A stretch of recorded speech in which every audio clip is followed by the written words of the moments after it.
What's up guys, and welcome to today's video. So in today's video I'm going to be showing you guys how you can deploy and verify a smart contract or a token on Binance Smart Chain. So we can directly verify it on Foundry, or we can go to Bscscan and verify the smart contract.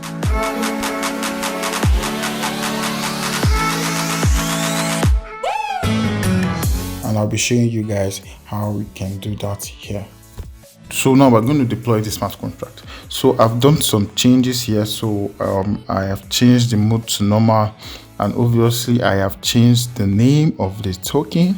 So it's going to be called KONVATI subscriber token. I've also changed the symbol KST. So guys, KST to the moon, guys. So we have put the supply to be 10 million. So let's go ahead and deploy and verify the smart contract. So we're just going to bring up our terminal.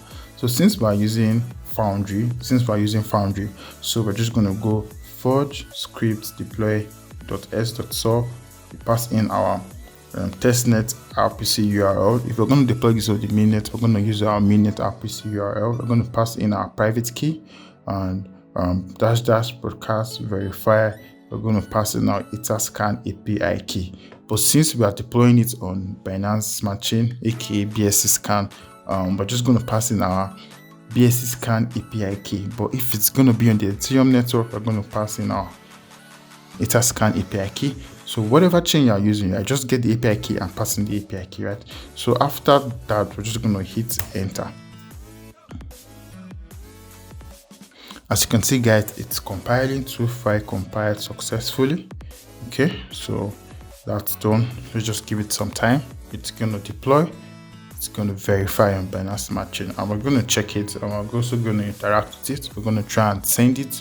We're also going to go to PancakeSwap, and we're going to provide liquidity for this smart contract token. As you can see guys, it has been deployed successfully on the Binance testnet. This is the smart contract address. So what it's doing now is trying to verify it. As you can see, start verification for 1 contract. It's trying to verify the contract on Bscscan. Okay, so let's just give it some time to do its thing, right? So this is Foundry guys. If you want to learn how to use Foundry, I have a video on Foundry. If you want me to audit, if you want me to debug your smart contract, or if you want me to help you create your smart contract or work on your project, just head over to konvati.com/withdraw. You are going to be redirected to me. Just let me know what you want. Okay, just let me know what you want. Okay, it's taking time, so let's just go ahead and let's copy this smart contract address. Let's open a new tab. Let's type Bscscan testnet. Perfect. Let's open this in a new tab. So we're going to paste this smart contract address. So as you can see guys, this is the token that we just created, KONVATI subscriber. Alright guys, so that's how you deploy and verify a smart contract using Foundry on Binance Smart Chain network. If you have any question, let me know in the comment section below. Fearless.